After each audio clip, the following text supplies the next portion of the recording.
서가모니 부처님 때 바이샬리라는 곳에 부처님 계셨는데, 제가 여기 와서 법문을 했는지 모르겠는데요, 그 바이샬리에 계셨을 때 그 바이샬리라고 하는 곳에 전염병이 생겼어요. 아주 무서운 전염병이 생긴 거예요. 바이샬리는 이제 지금도 가보면 바이샬리가 있어요. 서가모니 부처님 계실 때는 인도의 상공업의 중심이었어요. 지금도 가보면은 대림정사라고 하는 큰 절터가 있습니다. 그 절터에 거기에 이제 머물러 계셨어요. 대림정사에. 그런데 이제 바이샬리 사람들이 전염병이 걸려가지고 사람들이 많이 죽어가는 거야. 또 병에 걸려가지고 막 눈이 빨갛게 충혈이 되고요, 귀에서 뭐 고름 나오고, 코도 이제 냄새를 못 맡고, 혀도 맛을 못 느끼고, 온몸이 막 이상한 게 나고, 그러면서 막 사람이 죽어가요. 진짜 무섭죠. 전염병은 여러분들 역사를 보면은 100년 이내에 한 번씩은 있었어요. 우리나라도 그렇고요. 근데 이제 인도에 그런 무서운 전염병이 생긴 거예요. 그래서 인도 사람들이, 거의 바이샬리 사람들이 모여가지고 회의를 했어요. 회의를.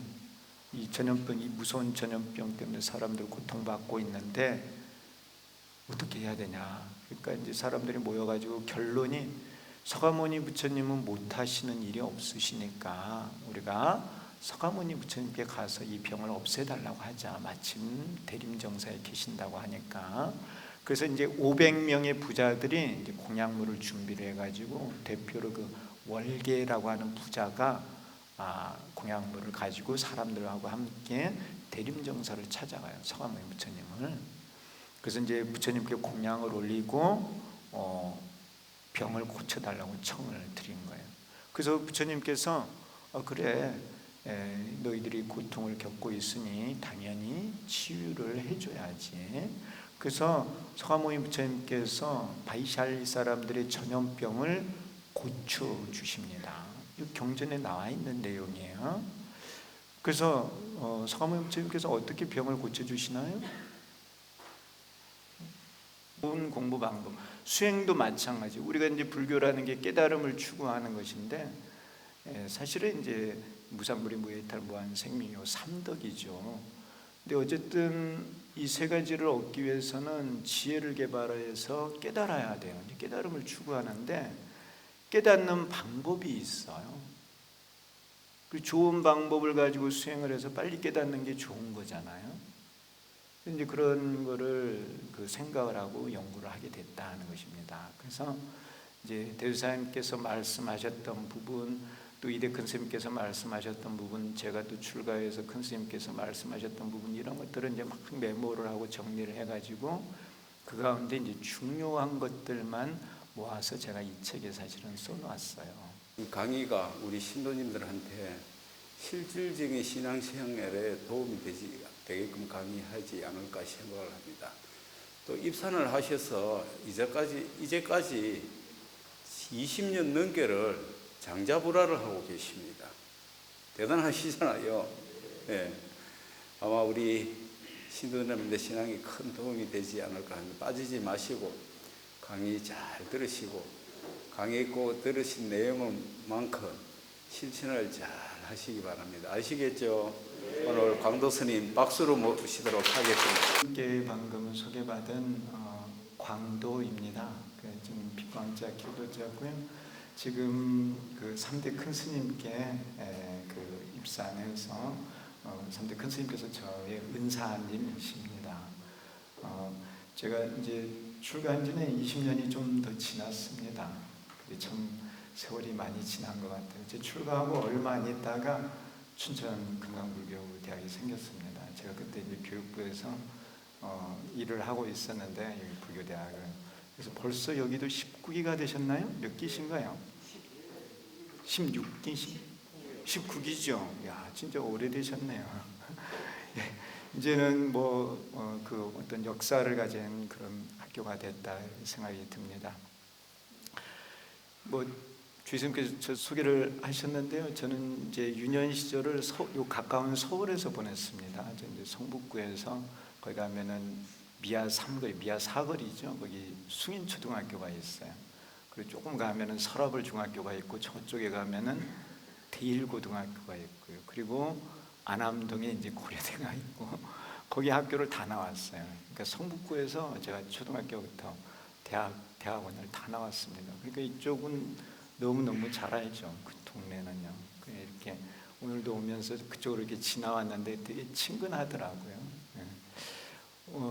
이제 그 주님께서 그 뜻은 우리의 이제 그 수행, 우리가 그 대한민국 천태종이 늘 주경야선으로서 낮에는 일하고 밤에는 관세음보살을 늘 부릅니다.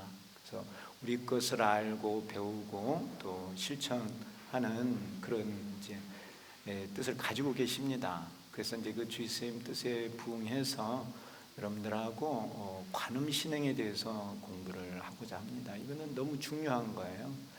근데 이제 제가 여기 보면은 이제 광도 스님과 함께 배우는 관세음보살 이렇게 해서 이 책을 썼는데 원래 처음부터 이 책을 쓰지는 않았어요. 이거는 원래 금강신문에 연재된 거를 이제 제가 이렇게 책으로 만들게 됐는데요. 그때 이제 그 금강신문 담당하시던 스님께서 저한테 이제 글을 하나 써보라고 그렇게 말씀하셨어요. 이제 제가 그때도 늘 이제 화두가 뭐였느냐면은 이 관세음보살 부르는 수행에 대해서 신도님들이 좀 잘 알고 바르게 알고 실천을 했으면 좋겠다 그런 생각이 들었습니다. 그래서 내가 좀 늘 생각하던 게 있었어요. 저는 이제 그 전공이 천태 수행입니다. 천태 수행인데 그 천태 수행을 연구하다 보니까는 그 관점에서 또 우리 수행에 대한 거를 좀 깊이 있게 연구하고 했습니다. 그래서 그러한 걸 연구를 한 거를 이제 발표할 기회가 됐다 생각을 해가지고 또 우리 신도님들에게도 바른 어떤 수행법을 좀 제시해야 되지 않는가 그런 생각이 들어서 이제 원고를 쓰기 시작을 했어요. 그리고 2년을 쓰고 갑자기 이제 또 그만두라고 해서 그 2년 동안 모았던 거 하고 이제 내가 말하고자 하던 그 수행 방법을 추가를 시켜서 이 책을 만들었습니다. 제가 이제 그 군의사 다닌 지는 꽤 오래됐습니다. 중학교 때부터 다녔으니까요. 근데 중학교 때부터 다녔는데 스님들께서 관세음보살 열심히 불러라 이렇게 말씀을 하시는데 어떻게 불러라고는 말씀을 안 해주세요. 안 가르쳐 주십니다. 그냥 열심히 부르면 돼. 그냥 그게 끝이에요. 근데 이제 제 나름 무슨 생각을 했느냐면은 내가 이제 고등학교 대학을 다니면서 공부 방법에 대한 연구를 좀 했어요. 어떤 학생은 금방 이제 어떻게 보면 이제 스카이대에 합격하는데 어떤 학생은 이제 재수, 삼수 이렇게 해도 이제 그 합격이 안 되고 그런 경우가 있어서 공부 방법에 대한 연구를 한 거예요.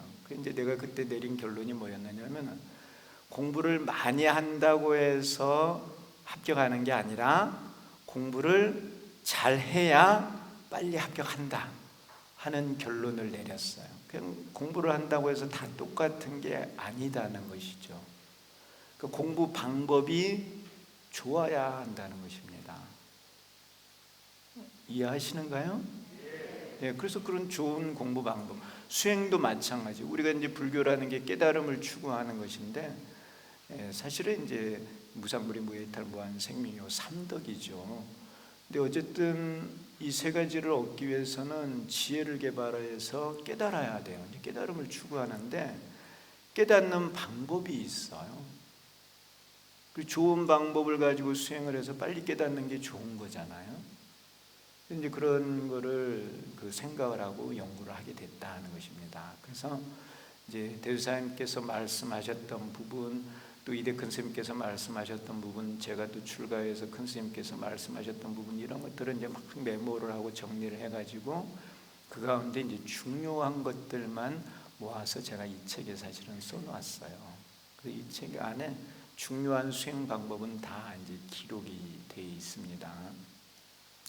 근데 미리 말씀드리지만은 제가 이렇게 보니까는 가장 좋은 방법은 뭐냐면은 따로 이렇게 딱 정해진 게 아니에요. 가장 좋은 방법은 나한테 이익을 많이 주는 게 가장 좋은 방법이에요. 좀 이해하기 어려우실 수도 있는데요. 제가 여기는 이 책에는 앉아서 열심히 이 관세음보살을 부르는 거예요. 앉아서 고성으로 그 관세음보살을 부르는 게 이제 좋은 방법이라고 해놨는데요. 그는 어떻게 보면 우리한테 해당하는 것이고요. 부처님께서는 어떻게 하시느냐 하면은 와선을 해요. 와선 아세요? 와선이 뭐가 와선이에요? 누워서 하는 거예요. 대주사님께서 그 육경신을 하셨다고 하는데요. 그 경신이 들어가는 날이 1년에 6번이 있어요. 그날 잠을 안 주무시는 거예요. 그 육경신인데 그 육경신을 누워서 와선으로 하셨다는 거예요. 와선으로. 우리는 누워서 관세음보살을 부르면은 5분도 안 걸리죠. 바로 수마에 빠집니다. 근데 부처님께서는 누워서 하시는 거예요. 누워서. 그래도 이제 수마에 안 빠지시고 수행을 하시는 거죠. 그러니까 이제 근기에 따라 사실은 수행 방법이 달라질 수밖에 없어요. 그러한 이제 전제가 있는데, 그렇지만은 내가 지금 이제 우리 신도님들하고 이렇게 생활을 하면서, 그 학생들하고 이렇게 생활을 하면서 여기에 이제 누구나 좀 보편적으로 이 방법이 좋은 방법이라고 말할 수 있는 그거를 적어 놓았다 하는 것입니다. 그렇지만은 차이는 다 있습니다. 한 가지 더 이제 추가적으로 말씀드리면, 제가 여기에는 이제 관세음보살을 부를 때도 이렇게 출렁출렁 하듯이 박자도 놓고 곡조도 놓고 그래야지 이제 집중이 잘 된다고 이렇게 써놨습니다. 그러니까 관세음보살하고 이렇게 박자를 좀 넣어서 부르는 거를 좋은 걸로 해놨는데, 우리 스님들 가운데는 이제 박자가 전혀 없어요. 음도 그냥 한음이야. 어떻게 하시냐면 관세음보살 이렇게 하시는 스님들도 계세요. 다 자기 나름의 방법이 있다는 거예요. 이해하시죠? 네. 그렇지만은 다들 그런 자기한테 이제 도움이 되는 방법이 있지만은, 저는 이제 보편적으로 여러 사람에게 가장 좋은 방법, 그러니까 좀 좋은 방법이라고 말할 수 있는 것을 여기에 제시를 해놨다는 것을 미리 말씀을 드립니다. 그러니까 결국은 이제 제가 쓴 책을 이거를 이제 기본으로 해서 여러분들의 방법을 스스로 만들어가는 것이 가장 좋습니다. 그리고 이제 근기가 올라갈수록 마음 자세도 달라지고 수행 방법도 달라질 수밖에 없어요. 그렇지만 이제 우리가 전혀 방법이 없으면 안 되기 때문에 여기에 이제 기본적인 방법은 제시를 해 놓았습니다. 그래서 여러분들이 이 책을 보실 때는 뒤에 이제 그 목차 보시면은 관음주송의 방법이 있습니다. 제 4장, 그렇죠? 이 관음주송의 방법을 집에 가서 제일 먼저 읽어보세요.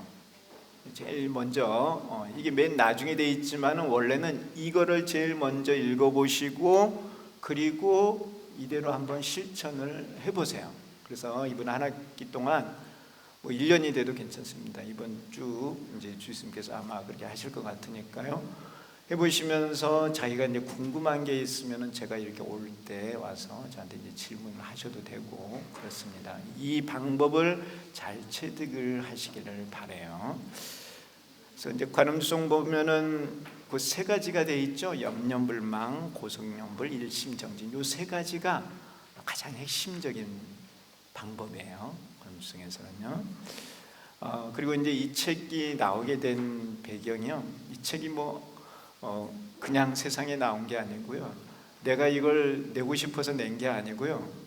어느 신도님이 이 책을 내기를 원했어요. 어느 신도님이요. 그 금강이 신문을 내가 2년을 게재를 했는데요. 금강이 신문을 전부 다 스크랩을 한 거야. 이 보살님이.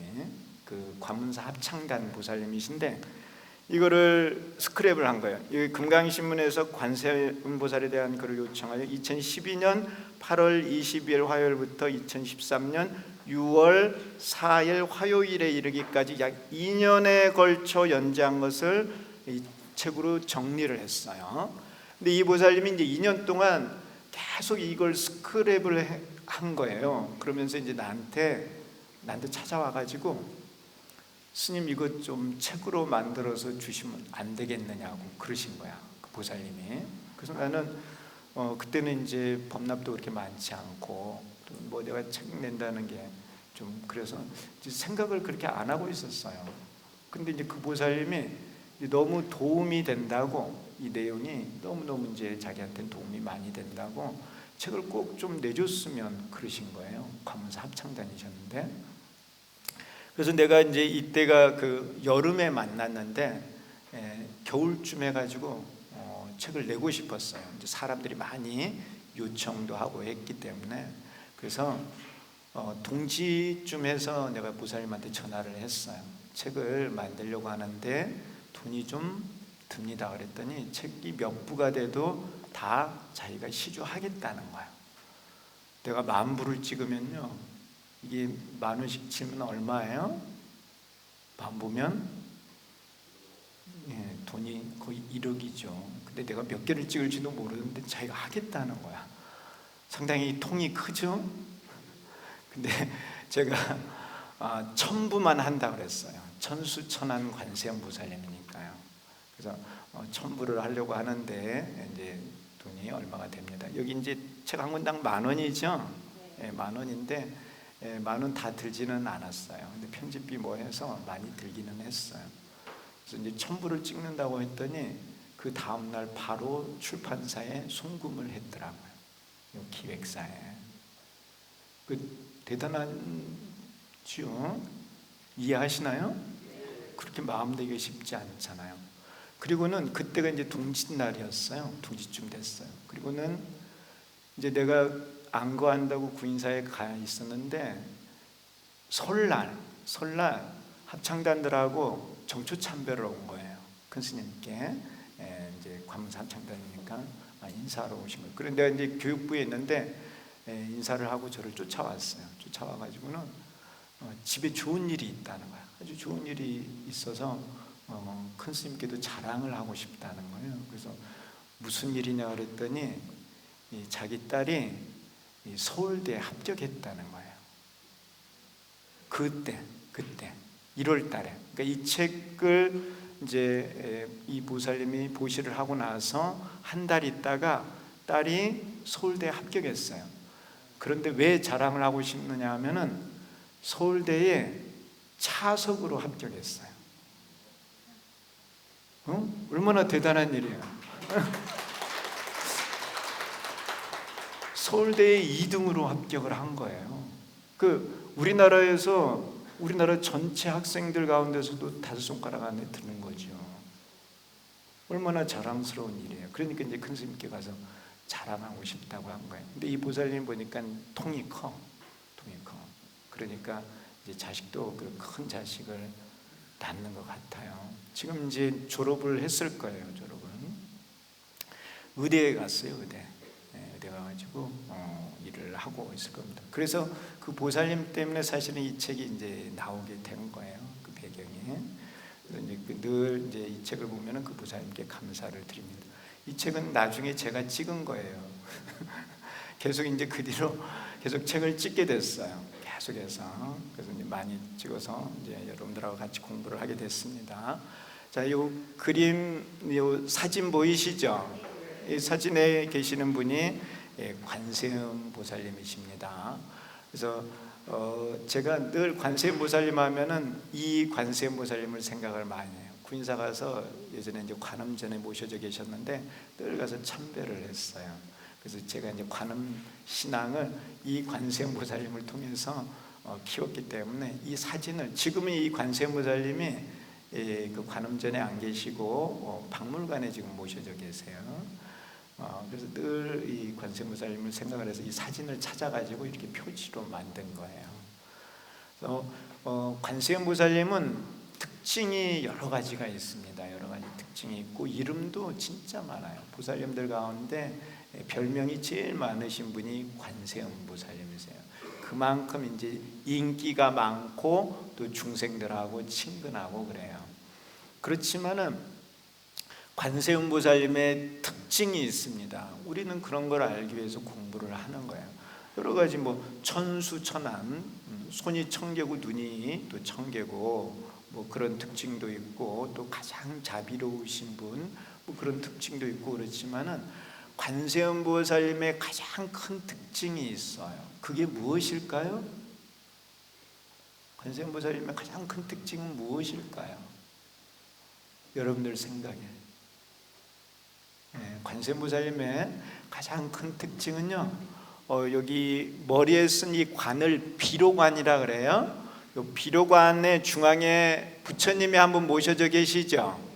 그 부처님의 명호가 아미타예요. 네, 아미타불입니다. 이 아미타불을 모시고 다니는 이게 이제 관세음보살님의 가장 큰 특징이에요. 특징. 그럼 이런 거를 아셔야 돼요. 그 왜 그러느냐?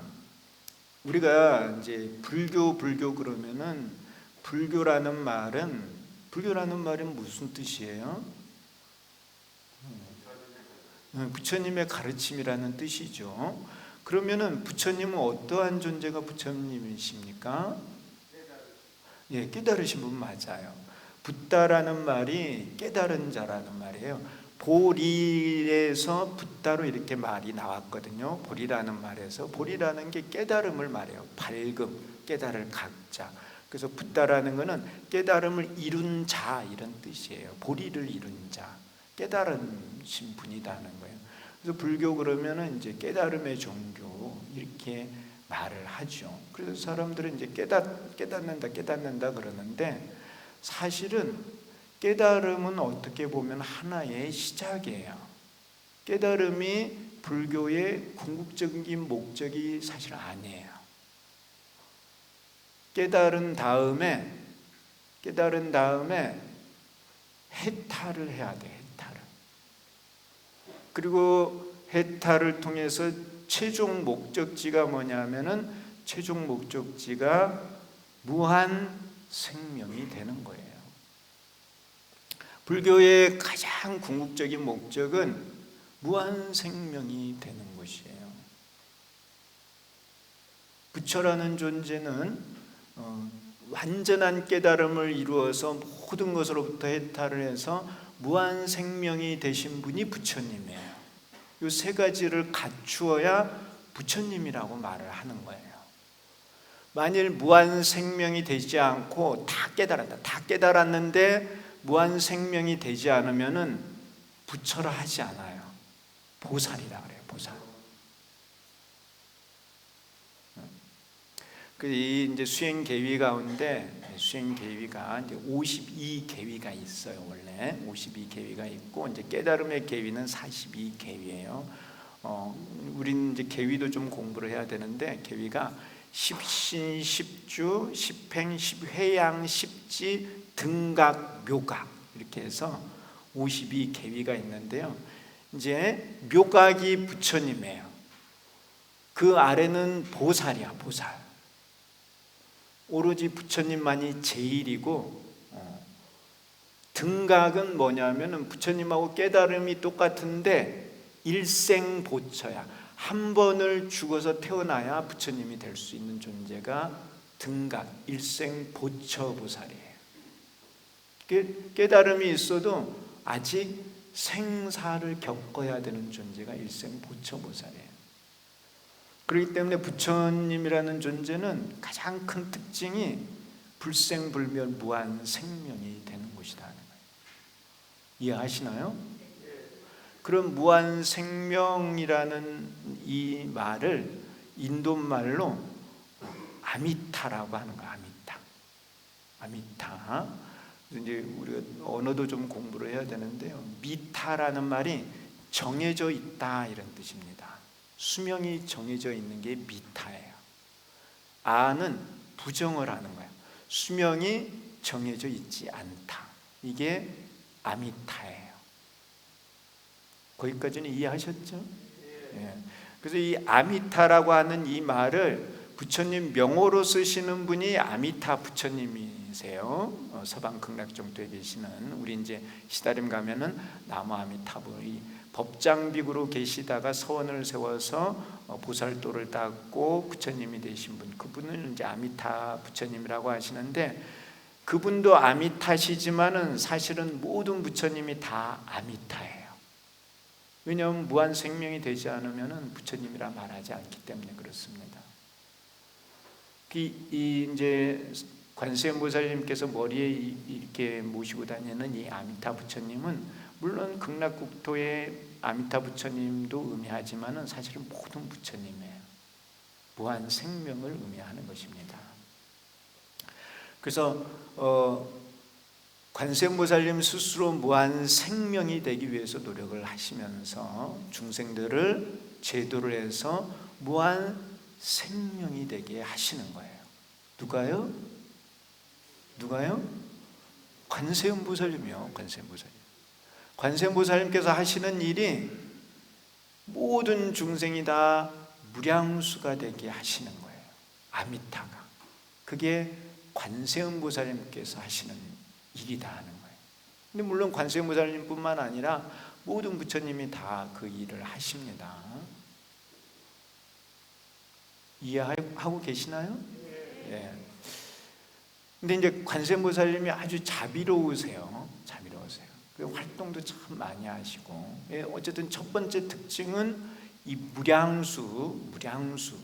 당신도 무량수가 되시면서 모든 중생을 무량수가 되게 만들게 그렇게 하기 위해서 머리 위에 이렇게 아미타 부처님을 늘 모시고 다니시는 거고, 그리고 이제 손에 꼭 뭘 들고 계세요. 자, 이 그림에도 손에 뭘 들고 계십니다. 손에 뭐 들고 계시는 거 보이시나요? 이 눈이 좋아야지 잘 보여요. 손에 뭘 들고 계시죠? 예? 이 손에 뭐 들고 계시잖아요. 예, 정병입니다. 우리 처사님 말씀대로 이걸 정병이라고도 하고 감로병이라고도 하죠. 감로병이에요, 병. 술병 아니고 감로병이에요. 감로병입니다. 이 감로병 안에는 무엇이 들어있을까요? 감로수가 들어있죠. 감로수 드셔보셨죠? 안 드셔보셨어요? 네, 감로수가 있습니다. 자, 요 감로수는 다른 말로 뭐라고 할까요? 감로수를 다른 말로 뭐라 누구는 또 그러더라고요. 단이슬이래, 단이슬. 그는 그냥 한글로 번역한 거죠. 달감자 이슬로자니까. 요 감로병에 들고 있는 게 뭐예요? 감로수인데 감로수가 뭐예요? 감로수 언제 먹어요? 아플 때요? 아픈 것도 여러 종류가 있잖아요. 무엇 때문에 아플 때요? 예? 감로수는 불사약이에요. 불사약. 감로수 먹으면은 죽지 않게 돼요. 감로수는 죽음의 병을 치유하는 약이에요. 그래서 불사약, 죽지 않는 약이다 하는 거예요. 한문으로 써드릴까요? 아시죠? 불사, 안 입을 자에 죽을 사자, 약자예요. 죽지 않는 약이다 하는 거예요. 이 감로수를 먹으면은 내가 죽음에서 벗어나. 이해하시나요? 이제 우리가 이렇게 한번 생각을 해봐요. 이건 가정인데 이제 우리가 부처가 되는 게 목표예요. 무한 생명이 되는 게 목표인데 지금부터 이 생을 살고 또 다음 생이 있습니까? 없습니까? 계속 이어지죠. 이 생이 끝나면은 죽었다 태어나고 이렇게 이제 하는데 지금부터 10,000번을 태어났다 죽으면은 부처가 된다. 이렇게 생각해 볼 수 있죠. 10,000번 만에 부처님이 되는 건 빨리 되는 거예요. 여기 법화경에 이렇게 수기 같은 거 보면은 수많은 생을 딱 봐야 돼요. 근데 우리가 이제 가정을 해보자고요. 10,000번을 수행을 해서 이제 태어나서 죽으면서 수행을 해서 10,000번째 부처가 무한 생명이 된다고 했을 때 감로의 약을 먹으면은 이게 빨리 줄어요. 빨리. 그러니까 10,000번이 아니라 1,000번 만에 성불할 수 있게 되는 거야. 감로약을 먹으면. 그래 이제 또 근기가 커져가지고 더 많이 먹게 되면 100번 만에 부처가 되는 거야.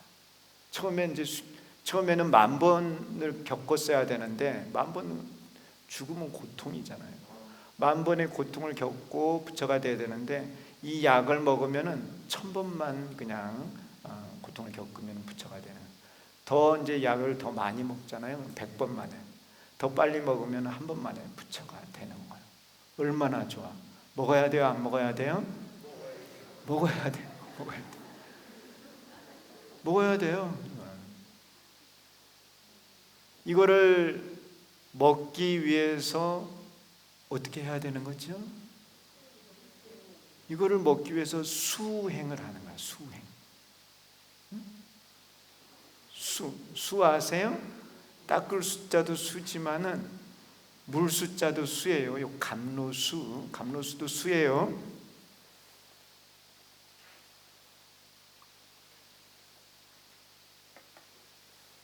감로차도, 이 차도 수고 다 수죠.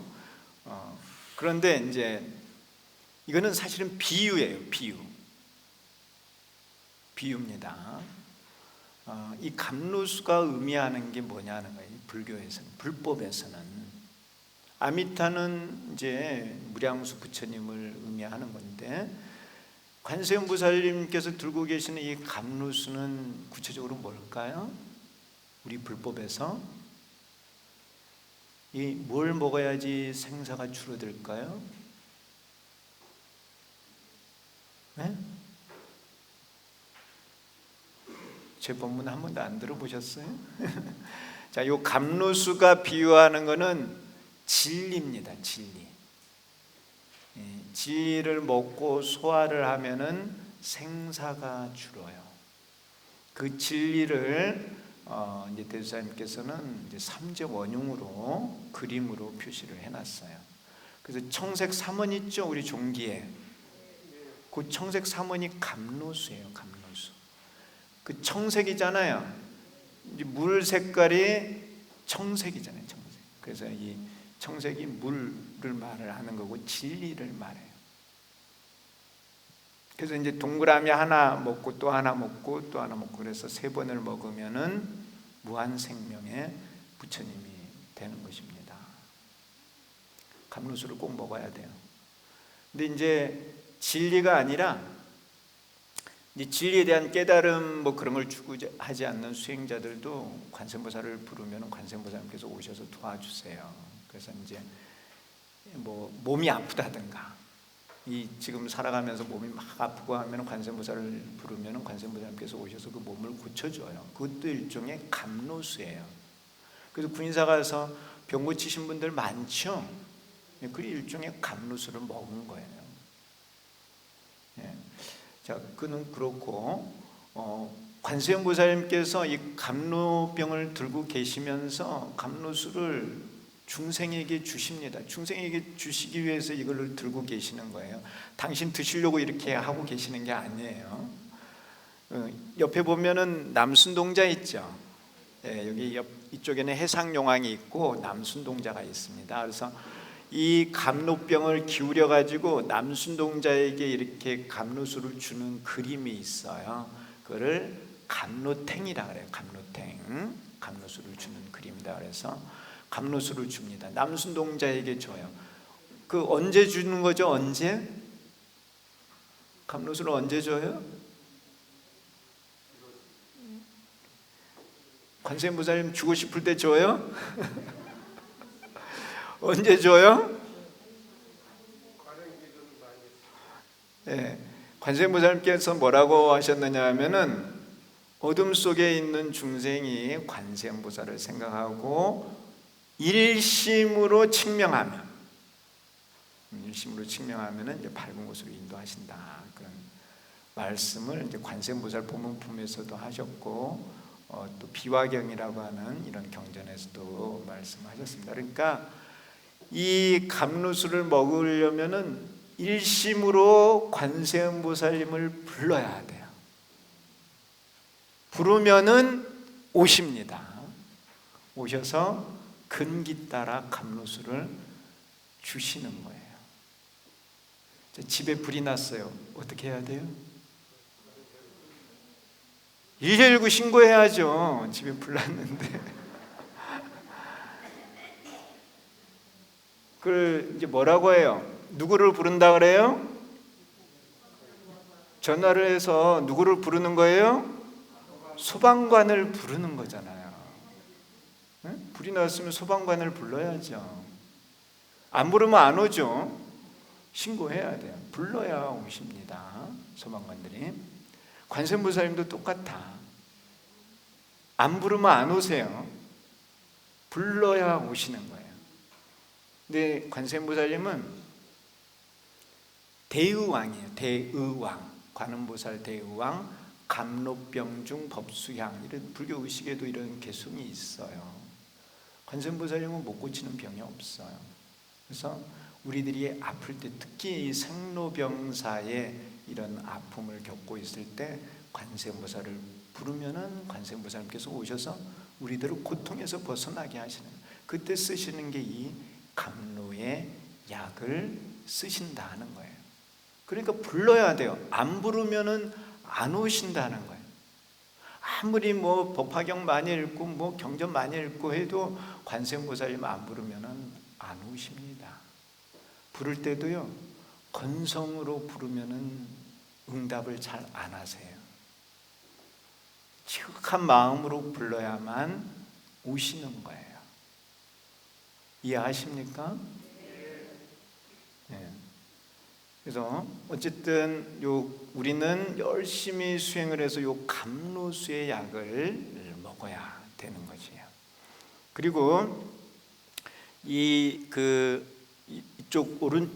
오른쪽 위에 보면은 거기도 이제 정병이 하나 있고 버드나무가 이렇게 꼽아져 있죠. 보이시나요? 거기 이제 해상용왕 머리 위에 이렇게 병이 하나 있고 버드나무가 꼽아져 있죠. 이것도 정병이에요. 이것도 감로병이에요.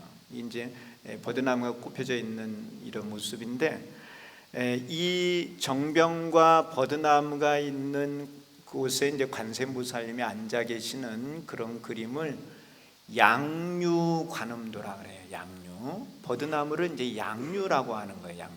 그래서 우리 여기 사문사에도 양류관음도가 있어요. 어디 있어도 꼭 있습니다.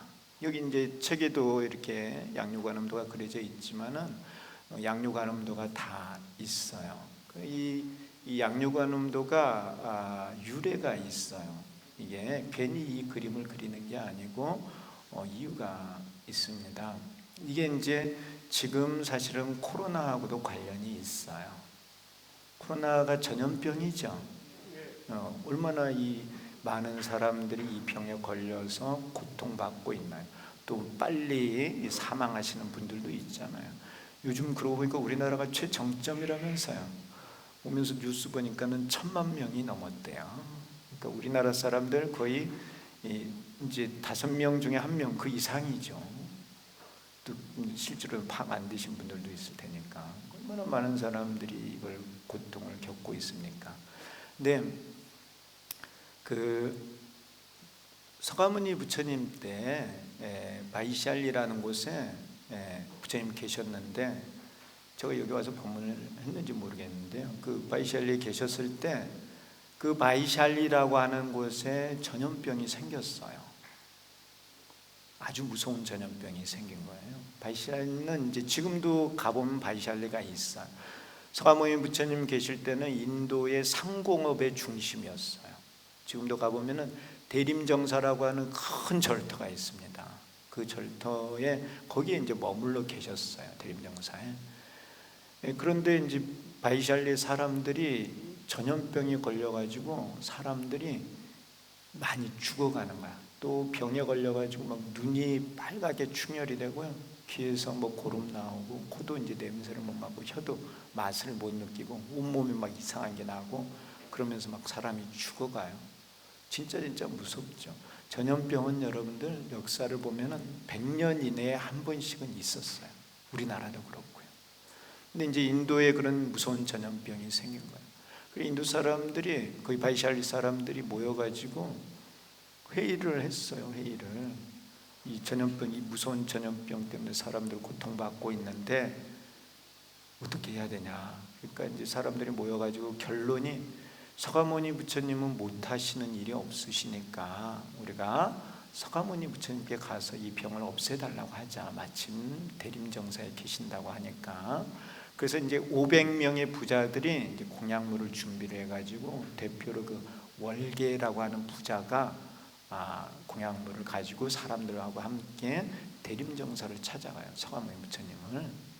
그래서 이제 부처님께 공양을 올리고 병을 고쳐달라고 청을 드린 거예요. 그래서 부처님께서 그래, 너희들이 고통을 겪고 있으니 당연히 치유를 해줘야지. 그래서 서가모니 부처님께서 바이샬리 사람들의 전염병을 고쳐주십니다. 이 경전에 나와 있는 내용이에요.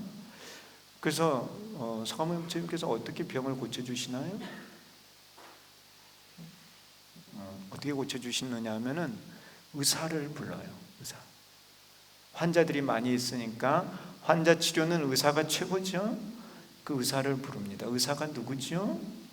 그 의사가 관세음보살이에요. 그래서 이제 바이샬리 사람들한테 저 서방의 극락국에는 아미타 부처님이 계시는데 그 아미타 부처님의 좌우보초로 관세음보살님과 대세지보살님이 계신다. 관세음보살님은 대의왕으로서 못 고치는 병이 없느니라. 너희들이 일심으로 관세음보살님을 청하면은 관세음보살님께서 오셔서 너희들의 병을 치료를 해줄 것이니라. 그러니 서방을 향해 정례를 올리고 관세음보살을 일심으로 청하여라. 그렇게 된 거예요. 그러니까 관세음보살님은 안 부르면은 안 오십니다. 그래서 이제 바이샬리 사람들이 서쪽을 향해서 절을 하면서 관세음보살님을 청하는 거예요. 그래서 이제 관세음보살님께서 거기 이제 극락국에 계셨는데 서가모니 부처님께서 그 광명을 보내요. 육계에서 광명을 뻗어서 아미타 부처님 세계에 계시는 관세음보살님께 빛을 보내요. 그래서 그 빛이 이제 관세음보살님의 몸을 이렇게 감싸는 거예요. 그러니까 보니까는 이제 관세음보살님이 서가모니 부처님께서 부르신다는 걸 아시고 그래서 이제 이 바이샬리로 날아오십니다. 그래서 옛날에도 이 통신을 할 때 빛을 썼대요. 빛을. 그 빛 아시죠? 빛을 통해서 통신을 하신 거야. 그래서 이제 관세음보살님께서 오시는데 바이샬리에 도착하시기 전에 저 멀리 오시는데 관세음보살님 몸에서 황금빛이 나요. 그리고 여기 관세음보살님 몸이 무슨 색깔이세요? 황금빛이잖아요. 그래서 황금빛이 관세음보살님 몸에서 이렇게 쫙 뻗으면서 바이샬리를 이렇게 비춰요. 그러니까 바이샬리 사람들이 막 환희하는 거예요. 환희하면서 관세음보살 부르는 거예요. 그래서 이제 관세음보살님께서 오셔서 서가모니 부처님께 예를 올리고 한쪽에 앉으십니다. 그 앉으시니까 인도 바이샬리 사람들이 관세음보살님께 공양을 올려요. 그 올린 공양이 바로 이 정병과 버드나무예요. 이 두 가지를 공양을 올리는 거예요. 그래서 이 관세음보살님께서 이 두 가지를 받으신 다음에 병을 치료를 해주셨어요. 이 두 가지를 가지고. 그래서 중국이나 우리나라나 이 전염병이 돌고 하면은 이 양류관음도를 그려서 제를 올렸던 거예요. 관세음보살님께. 그게 우리 지금 현재 천도제라든가 이런 데 남아 있어요. 그 이제 49제나 천도제 가 보면은 천수바라 치죠. 선생님들 바라춤 추는 거 보시죠? 그 바라춤의 이름, 그 춤의 이름이 천수바라예요. 천수바라는 뭐냐면은 천수천왕 관세음보살님께서 오시는 거를 막 기뻐하는 모습이야. 관세음보살님께서 오시니까 막 사람들이 박수치면서 기뻐하잖아요. 그 모습을 표현하는 게 천수바라예요. 아셨어요? 예. 우리도 누가 반가운 손님 오면 막 춤추고 기뻐하잖아요. 그런 겁니다. 그래서 이제 관세음보살님께서 이 두 가지를 공양을 받으신 다음에 그 다음에 병을 치유를 해주셨어요. 관세음보살님께서. 병을 어떻게 치유를 하셨을까요? 예? 빗으로 그냥 쫙. 제가 광도거든요. 자, 어떻게 치유했는지 아세요? 근데 관세음보살님께서 치료를 해주셨어요. 근데 사람들은 이제 이 정병 안에 청정수가 있어요. 청정수가 있으니까 버드나무 가지를 정병에 꼽아서 이제 물을 묻혀가지고 물을 뿌렸을 것이다, 이렇게 말을 해요. 그게 이제 쇠수계라는 개성이 있어요. 쇠수계. 쇠수계라는 게 뭐냐면은 청정수를 뿌려가지고 마의 기운을 없애고 생석이 좋은 기운을 들여오게 한다, 이런 개성이에요. 그런 게 있어요. 그렇게 했을 것이라고 생각을 하는데 그게 아니고요. 관세음보살님께서 어떻게 이 병을 없애주시느냐 하면 이 대목이 중요해요. 잘 들으셔야 돼요. 어떻게 병을 없애주시는지 관세음보살님께서. 그래서 관세음보살님께서 앉으셔가지고 주문을 외우세요. 주문을. 앉아서 관세음보살님께서 주문을 외우시는 거예요. 주문을 이제 한참 외우시니까 바이샬리 사람들이, 아프던 사람들이 차츰 정상으로 돌아왔어요. 눈이 빨갛게 충혈된 사람들이 정상으로 되고, 막 귀에서 뭐 고름 나오고 했던 사람들도 다 정상이 돼. 온몸이 다 정상이 돼. 죽어가던 사람도 살아나. 그러면서 차츰 병이 없어지는 거예요. 가능해요? 불가능해요? 예? 가능해요? 불가능해요? 이건 내가 지금 말씀드리는 거는 경전에 나와 있는 거예요. 이건 불가능한 일이 아니야. 가능한 일이에요. 가능한 일. 관세음보살님께서 어떻게 병을 치유하신 거예요? 주문을 외우셨는데, 자, 이 대목이 중요한데 뭐냐면은, 병이 이제 바이러스가 생겨서 이렇게 옮겨 다니면서 사람들이 병이 생길 거라고 생각을 하는데 그게 다가 아니에요. 자, 병을 집행하는 귀신이 있어요. 그걸 이제 행병귀라 그래요. 병귀. 병귀들이 있어서 이 병귀들이 균을 옮기는 거야. 자, 똑같이 바이러스, 이제 코로나 바이러스에 걸린 사람하고 똑같이 차를 타고 가, 한 곳에. 근데 어떤 사람은 걸리기도 하고 어떤 사람은 안 걸려. 가족이 모여서 같이 밥 먹고 같이 생활하는데도, 가족 가운데도 어떤 사람은 걸리기도 하고 어떤 사람은 안 걸려. 왜 그런 차이가 날까요? 만일 바이러스가 다 옮긴다고 하면 그거는 설명이 안 돼. 면역이 강한 사람요? 그렇다고 말할 수도 있는데요, 다 이유가 있습니다.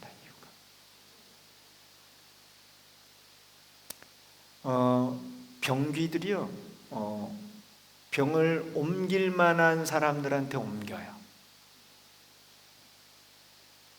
근데 그 얘기는 너무 길어지니까 일단 놔두고요.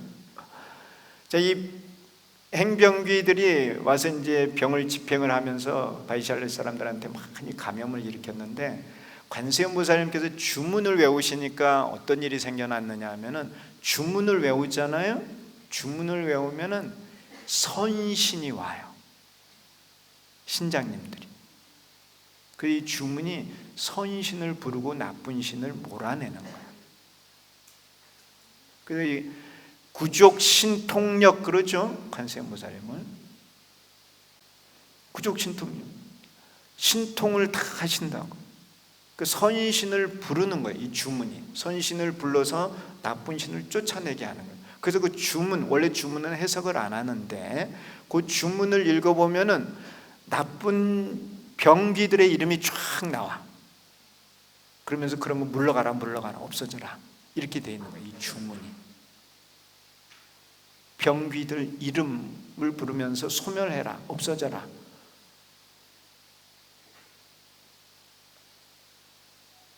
정말로 이제 주문을 외우니까 병귀들이 이제 물러가는 거지. 그러면서 사람들이 정상으로 돌아오는 거예요. 아셨나요? 이 경전, 요 양류관음이 나오는 경전의 이름이 이제 청관음경이에요. 청관음경. 우리 이제 구인사에서도 번역을 해서 내놓은 책이에요. 정확한 이름은 청관세음보살 소복독해다라니 주경이야. 소복독해다라니 주. 독해를 없애는 다라니 주문에 관한 경전, 이런 거예요. 그 경전의 내용을 나타내기 위해서 이렇게 정병하고 버드나무를 이렇게 해놓은 거예요. 아셨나요? 근데 이제 그 경전에는 왜 버드나무 공양을 올렸는지 기록은 안 돼 있어요. 내가 그 경전을 여러 번 읽어봤거든요. 근데 왜 이렇게 이제 돼 있는지는 기록이 안 돼 있는데, 내가 이제 조사를 해봤어. 생각을 해봤어. 왜 버드나무를 공양을 올렸을까? 왜? 여러분 버드나무 아시죠? 요즘 버드나무의 그 싹이 조금 나왔죠? 원래는 이 그림에 보면은 버들개지가 있어요. 버들꽃 아세요? 버들꽃이 꼭 송충이 모양 그래요. 이게 원래 꽃이 먼저 피잖아요. 그리고 그러면서 이제 나중에 잎이 나오거든요. 근데 내가 이제 인도를 가보니까 인도 사람들이 점심 밥 먹고 나서 뭘 하느냐 하면은 버드나무 가지를 꺾어가지고 씹어서 이렇게 칫솔질을 하는 거야. 근데 실제로 우리나라도 그렇고요. 이 버드나무가 항생제가 많대요. 그래서 이 버드나무에서 이제 항생제를 추출해가지고 약으로 많이 쓴다는 거예요. 그런 뭐 이제 약의 효과가 있으니까 이제 이 버드나무 공양을 올렸을 것이다. 이렇게도 이제 말을 하고, 그것도 일리가 있어요. 그런데 내가 보니까 이 버드나무가 상징하는 거는 뭐냐면은 봄이에요. 봄. 우리 여기 시 이름이 뭐예요? 춘천이죠. 춘은 봄이죠. 봄이 의미하는 게 뭐예요?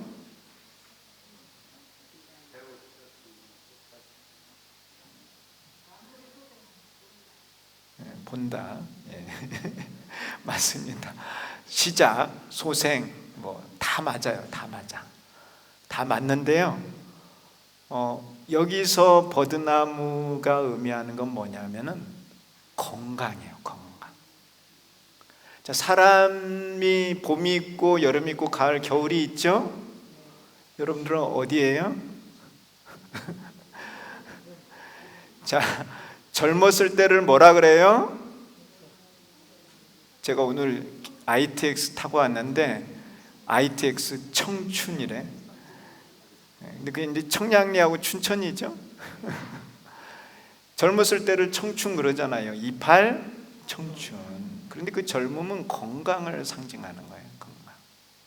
이 버드나무가 의미하는 거는 건강이에요. 여기 사람들이 병이 많이 걸렸잖아요. 그러니까 이제 건강하게 해달라는 의미고, 이 정병이 의미하는 건 뭐냐면은 사람이 죽어가잖아요. 죽어가니까 죽어가는 사람을 살려달라는 의미입니다. 이 정병은 이제 감로약이에요. 불사약. 그런 의미에서 이거를 공양을 올렸던 거예요. 그리고 그런 내용을 이제 스님들이 알았기 때문에, 그 청관음경을 보고 알았기 때문에 이 양류관음도를 그려서 사찰에서 이제 그 전염병이 일어나고 하면 사찰에서 제를 지내고, 관세음보살님을 청해서 제를 지내고 병을 없애고 그랬던 거예요. 실제로 그러한 일들이 있었습니다. 관세음보살님을 청해서 이 소복독해다라니 주를 외워서 많은 사람들의 병을 고쳤어요. 옛날에는. 중국이나 우리나라에는. 이해하시나요? 네. 이제 천태종을 일으키신 분이 중국의 천태 지자대사죠. 지휘대사. 이 지휘대사가 두 황제의 스승이에요. 진나라 선제의 스승이시고 또 수양제의 스승이에요. 수나라 때 양제의 스승이에요. 두 황제의 스승이야. 또 왕들이 많아. 제자들이 대단한 사람이에요. 중국에서 내가 볼 때는 가장 대단한 사람이 천태 지휘대사야. 그런데 이제 진나라 황제의 스승이 되는데 왜 그렇게 됐느냐 하면은 진나라 황제의 아들이 있어요. 아들이 영양왕이야. 이름이 백지인데 영양왕 백지가 병에 걸려가지고 죽어가는 거야. 황제가 얼마나 걱정을 해요. 그래갖고 어의를 보냈어. 어의를 보냈는데 어의가 병을 못 고쳐. 나라 안을 소문을 다 내가지고 이제 왕자의 병을 고쳐달라고 했는데 아무도 고치는 사람이 없었어. 이제 천태대사가 그 소식을 듣고 가서 그 영양왕의 병을 고쳐준 거예요. 그때 어떻게 고쳤느냐 하면은 바로 관세음보살님을 청해서 참회를 한 거예요. 참회를 해서 그 영양왕의 병을 고쳤던 거예요. 그래서 이제 천태대사가 이 청관음경에 대한 소를 써놓은 거예요. 그게 이제 기록에 남아 있어요. 그래서 우리 천태종하고도 깊은 관련이 있어요. 이런 양육관음도가요. 아셨나요? 네. 자, 그 청관음경에서 부처님께서 이제 마지막 결론을 어떻게 내셨느냐면은 너희들이 관세음보살의 명호를 항상 지니고 있으면은 몸에 환란이 없고 마음에 근심이 없어지게 되느니라. 그렇게 이제 설법을 하신 거예요. 관세음보살의 명호를 항상 지니고 있으면은. 우리 이렇게 이제 관음 신앙하고도 깊은 관련이 있습니다. 그래서 요 그림이 이제 정병에 이렇게 버드나무가 꼽혀져 있는 이 그림이 간단한 것 같아도 그렇지가 않다는 거예요. 그래서 우리나라 사찰에 가보면은 이 양육관음도가 없는 사찰이 거의 없어요.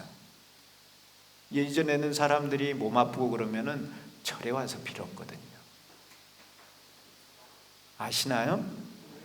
조선시대 때도 숭유 억불 정책을 썼어요. 유교를 숭상하고 불교를 탄압을 했어. 그런데 이제 전염병이 돌고 하면은 도사도 부르고 무당 불러다가 푸닥거리도 하고 뭐 별별 수단을 다 해도 안 돼. 그런데 이제 스님들을 청해서 제를 올리고 하면은 이게 이제 효과가 있는 거야. 그러니까 겉으로는 유교를 믿으면서 전부 다 뒤로는 뭘 믿어요? 불교를 다 믿었어요. 그래서 지금도 그 왕궁에서 궁녀들이 만든 불교 작품들이 많이 남아 있는 거예요. 그래서 그게 실제로 그랬습니다. 자, 그 다음에는 이제 그림이 보면은 이 천수천안이 있죠. 예, 손이 1000개잖아요. 그 손마다 눈을 그려놨죠. 예, 이 천수천안은 관세음보살의 서원과 관련이 있어요. 우리가 나중에 이제 이걸 보겠지만은 그 비화경이라고 하는 이 경전에서 관세음보살님께서 이제 서원을 세운 내용이 나와요. 그래서 이제 어둠 속에 있는 중생이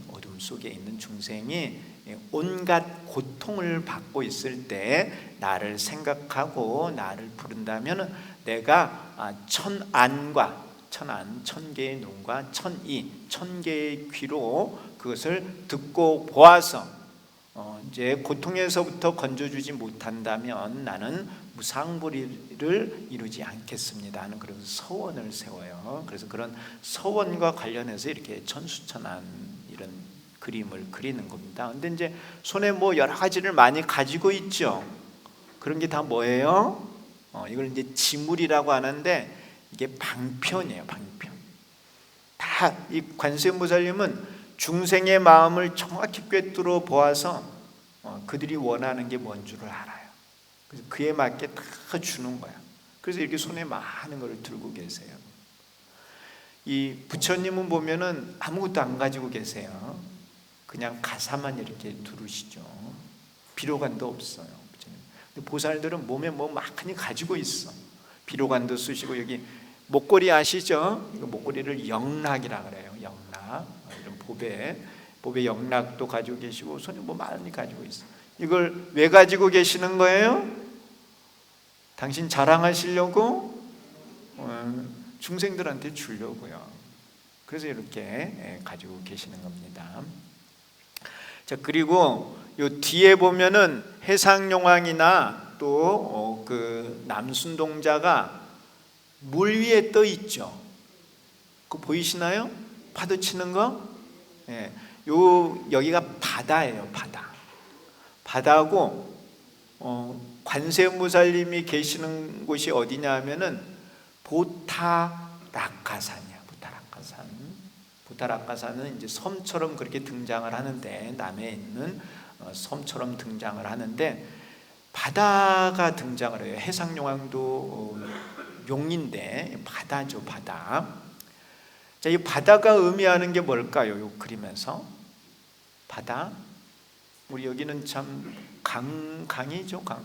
호수예요, 강이에요? 호반의 도시라 그러는데 호반이 아니고 그럼 강변의 도시인가요? 네. 소양강이죠, 사실은. 왜냐하면 호수는 고여 있는 거고 강은 흐르는 것이니까. 강이 흘러서 어디로 갑니까? 바다로 가죠. 그래서 이 바다라는 말이 이제 모든 것을 다 받아들이기 때문에 바다라는 거예요. 그래서 이 관세음보살님은 모든 중생을 다 받아들여요. 중생의 더러운 것들을 다 받아들여요. 그런데 이제 문제는 바다만 드린다고 해서 좋은 게 아니야. 바다가 더러운 거를 다 받아들이는데, 받아들여 놓고 그대로 놔두면은 바다는 언젠가는 썩죠. 그런데 이 바다는 그런 더러운 것들을, 인간이 버린 그런 더러운 것들을 다 받아들여서 어떻게 하느냐 하면은 정화를 해요. 정화. 근데 이 바다의 정화 능력이 없어지면은 이제 인간도 결국 죽고 말아요. 근데 어쨌든 바다가 정화를 해요. 정화를. 계속 움직이죠. 파도 치면서. 그리고 이제 태풍이 필요한 거야. 정화를 해서 이 정화한 것을 깨끗한 공기, 수증기로 해서 하늘로 올려요. 그게 이제 구름이죠. 구름을 만들어서 다시 비를 해서 내리는 거예요. 대비로 해서 다시 산과 또 우리들에게 청정한 물을 주는 것이죠. 그리고 또 물을 또 받아들여서 또 맑게 해서 또 물을 주는 겁니다. 그래서 이 해자는 한문이죠. 한문으로 바다해 그러잖아요. 듣고 계세요? 해인데 이 바다 해자인데 풀해자도 해자예요. 그래서 바다는 나쁜 것들을 가져와서 다 풀어서 좋게 만드는 거야. 그게 바로 보살의 역할이에요. 보살은 다 받아들여서 청정하게 만들어 주는 거예요. 그러니까 우리들이 이제 관세음보살 부르면 관세음보살님께서 오셔서 우리들의 나쁜 것을 다 맑게 이렇게 해주신다 하는 거예요. 그런 자비를 베푸신다는 겁니다. 그런 의미가 이 바다 그림에 있는 거예요. 아셨나요? 괜히 바다가 아니에요. 괜히. 그리고 이 산 이름이 보타라카산이에요. 보타라카산을 그 한문으로 번역을 하면 어떻게 번역이 되느냐 하면은 소백화예요. 소백화. 소백이라는 말을 들어보셨나요? 어디서 들어보셨어요? 소백산이야. 소백산. 그 이제 백화도량이라고도 그렇게 말을 해요. 보타라카를. 여러분 달라이라마 아세요? 달라이라마가 있는 궁전이 티베트 궁전이 포탈라 궁이에요. 포탈라가 뭐냐면 보타라카야. 그래서 이 달라이라마는 이제 관세음보살의 화신이라 그래요. 괜히 포탈라 궁이 아니에요. 우리나라도 곳곳에 무슨 낙산사 뭐 이런 사찰들이 있어요. 동서남북에 다 관세음보살님과 관계되는 사찰들이 있어요. 이쪽 속초 있는 데 가면 낙산사 있죠? 그게 보타락가의 낙산이에요. 낙산. 그래서 그 관세음보살님이 계신다 하잖아요. 의상대가 거기, 의상조사가 거기에서 의상대에서 관세음보살님 불러서 칭견하신 곳이잖아요. 그래서 낙산사를 지은 거예요. 자, 이 포타락가산에 동굴이 하나 있어요. 동굴. 그 동굴에 관세음보살님은 머물고 계세요. 그 동굴의 이름을 뭐라고 하는 줄 아세요?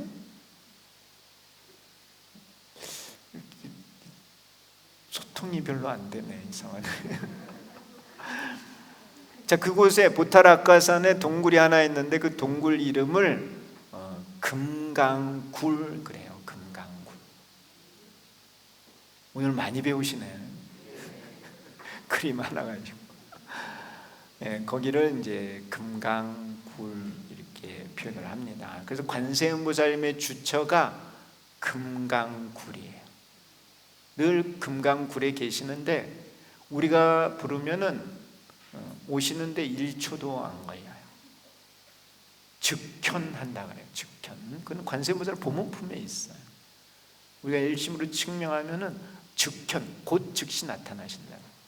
그런데 주처는 금강굴이에요. 금강굴.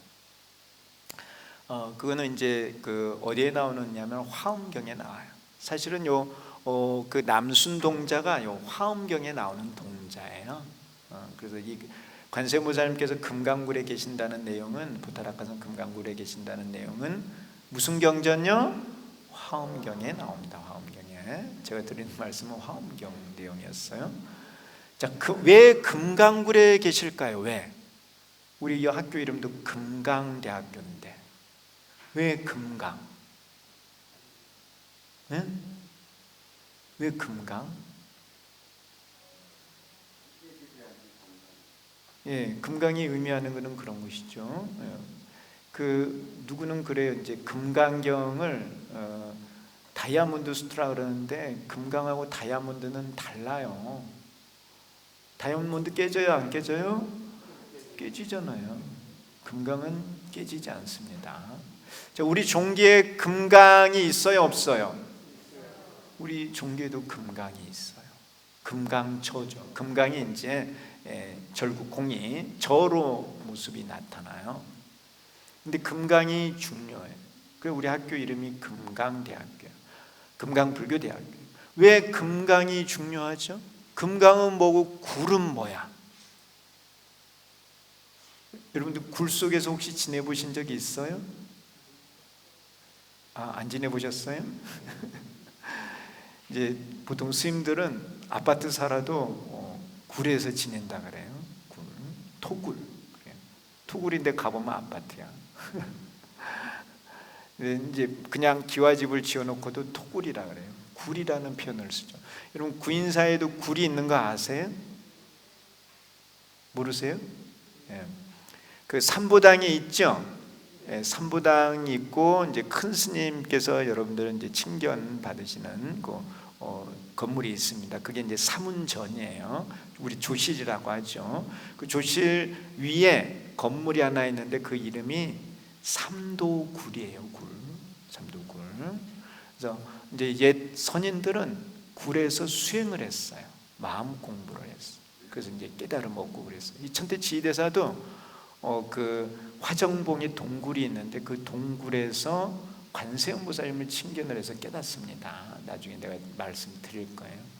근데 굴은 곰곰이 생각하는 데가 굴이야. 연구하고 앉아서 연구하고 공부하는 데가 굴이에요. 그런데 이제 금강굴에 계신다는 거예요. 그런데 왜 금강이냐는 거예요. 왜? 변하지 않음. 그런 의미도 있습니다. 또 다른 의미는 뭘까요? 단단함. 자, 여기가 이제 바다가 있고 보타락가산 금강굴이 있는데요.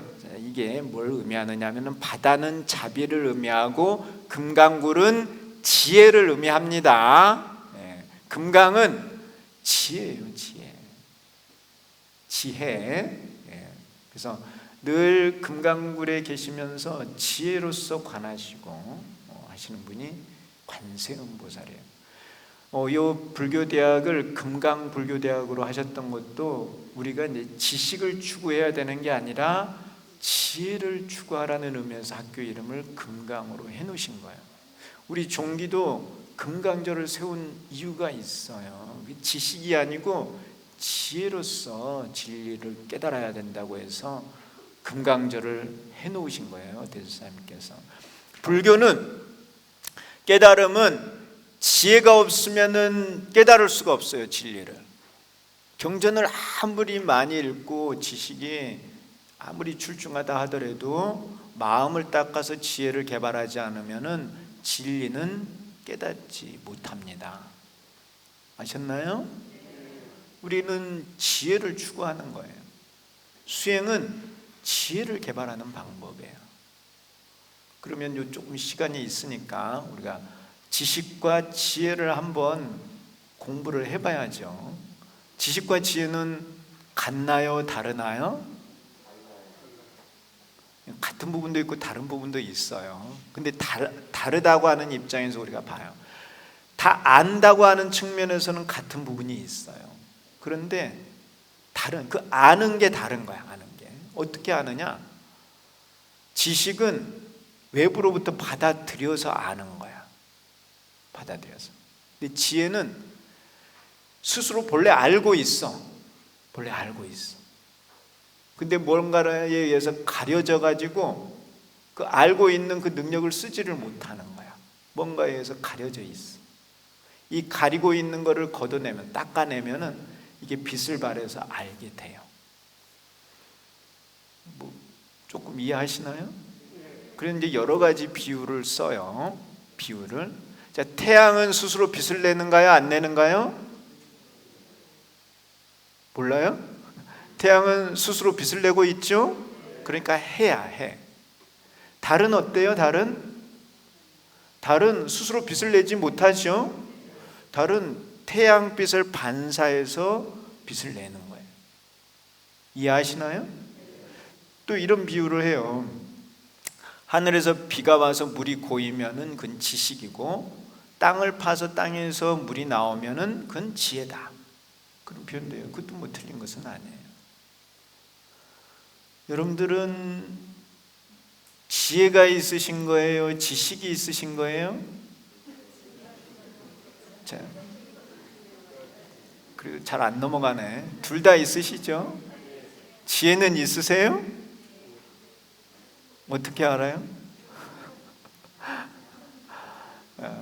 여러분 그 소피아라는 로봇 아시죠? 우리 부사님 아시네요. 어떻게 아세요? 소피아 아시죠? 예. 예? 아, 내가 그 본문에 했구나. 예, 소피아라는 그 로봇가 있어요. 그 로봇. 내가 그 지식과 지혜에 대한 말씀을 드렸구나. 예. 그 소피아라는 말 자체가 지식이에요, 지식. 그래서 이 소피아는 데이터를 입력을 하면 그걸 받아들여서 자기가 이제 학습을 하는 거예요. 근데 지혜는 없죠, 지혜는. 근데 우리 인간은 가르쳐 주지 않아도 알아요. 지혜가 다 있는 거예요. 근데 이 진리라는 게 감춰져 있어서 지혜가 아니면 그걸 깨달을 수가 없는 거예요. 우리 아까 반야심경 했죠. 이 반야심경이, 반야가 바로 지혜를 말해요. 지혜. 이 반야심경 안에도 공가중이 있어요. 그래서 반야바라미를 통해서 부처님께서 진리를 깨달으셨어요. 반야바라미를 통해서 모든 게 공임을 아시는 거고, 반야바라미를 통해서 보살이 모든 중생을 제도할 법을 아는 거고, 그게 가예요. 가. 보리살타의 반야바라밀다 고심무가에, 이렇게 여기 이제 걸림이 없다는 게 모든 중생을 제도할 수 있다는 게, 이게 가를 얻어서 그래요. 그리고 삼세제불의 반야바라밀다고 득 안욕따라 삼약삼보리, 삼세의 제불, 과거 현재 미래의 모든 부처님께서 반야바라밀다에 의해서 무상보리를 얻었다. 실상을 깨달았다. 중도를 깨달았다는 거예요. 그래서 반야바라밀에 의해서 공가 중의 진리를 깨닫는다는 내용이 반야심경의 내용이에요.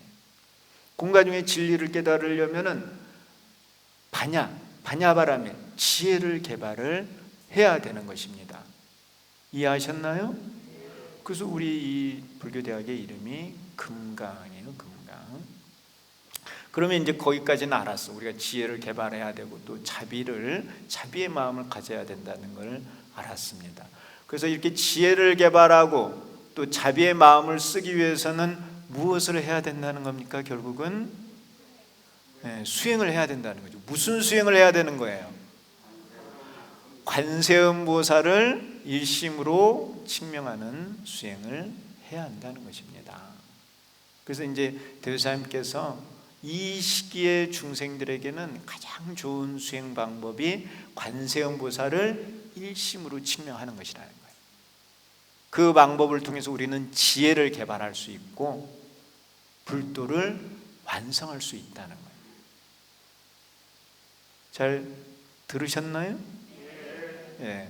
오늘 이제 그 첫 시간이라서 전체적인 내용을 다 말씀을 드렸어요. 근데 오늘 이제 드린 말씀을 가지고 요 교재 내용을 통해서 하나하나 아주 자세하게 배울 거예요. 관음 신앙에 대해서, 관음 신행에 대해서.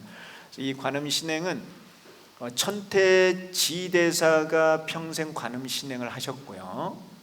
대조사님께서도 15세에 출가하시면서 천수다라는 일을 하시면서 관음 신행을 하셨어요. 그리고 41세 때 대각을 성취하시면서도 관세음보살, 천수천왕 관세음보살을 부르셨습니다. 이래 큰 스님께서도 관세음보살 부르는 수행을 하셨고, 지금 이제 큰 스님께서도 관세음보살 부르는 수행을 하셨고, 그래서 이 천태종은 특히 이제 우리 종단은 이 관음 신행, 이 법을 가지고 불도를 완성하게 되어 있어요. 그래서 그 흐름에 대해서 제가 다 말씀을 드릴 겁니다. 그래서 천태종의 관음 신행에 대해서는 천태지대사가 어떻게 관음 세음보살을 불러서 이제 도를 성취하셨는가 이런 내용, 그리고 이제 그 다음 시간에는 이제 대조사님께서 왜 대한불교 천태종 총본상 구인사를 소백사년 아직 금계포란에 만드셨고, 거기서 왜 또 관세음보살 부르는 수행을 하셨는지를 또 말씀을 드릴 겁니다. 그리고 나서 이제 관세음보살의 발심과 수행에 대한 말씀을 주로 드릴 거예요. 이 책은 그 관세음보살님이 우리와 같은 인간으로 있을 때 발심을 해서 수행을 해서 도를 이룬 내용을 위주로 써놨어요. 그리고 내가 이제 나중에 책을 하나 더 발간을 했는데 거기에는 관세음보살님께서 중생들을 교화하는 내용에 대해서 써놓은 거예요. 그러니까 이 책은 관세음보살의 수행, 발심 수행에 관한 내용이에요. 근데 그 관세음보살의 수행이 바로 우리들의 수행이에요. 관세음보살님께서 그렇게 수행을 하셨기 때문에 우리도 그러한 방법을 통해서 빨리 불도를 이룰 수 있다 하는 이 내용을 이제 배우시게 될 겁니다. 그러니까는 절대 빠지지 마시고요. 꼭 다 오셔야 됩니다. 예. 오늘 강의는 끝났다고 이제 좋아하시네. 강의는 여기까지 하고 다음 시간에 또 계속 공부하도록 하겠습니다. 늘 건강하시고 다음 시간에 뵙겠습니다. 감사합니다.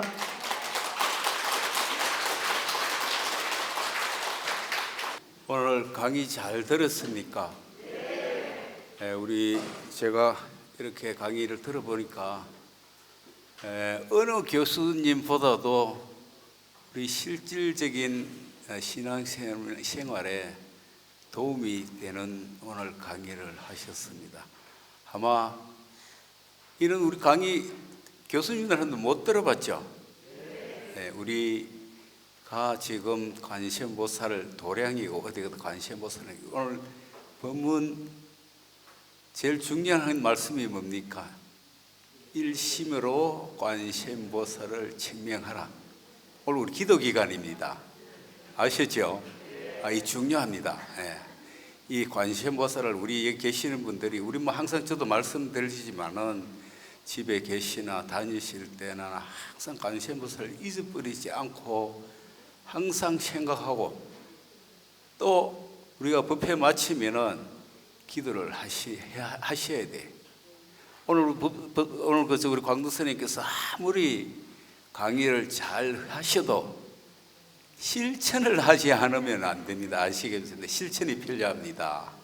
오늘 우리 저 위에 또 여지 스님께서 오셔서 오늘 또 법문도 하고, 오늘 기도 기간이니까 여기 계시는 분들은 집에 특별한 일이 없으면 오늘 기도를 꼭 하고 가시기 바랍니다. 오늘 강의 들으시느라고 수고하셨습니다. 꼭 실천하시기 바랍니다. 고맙습니다. 감사합니다.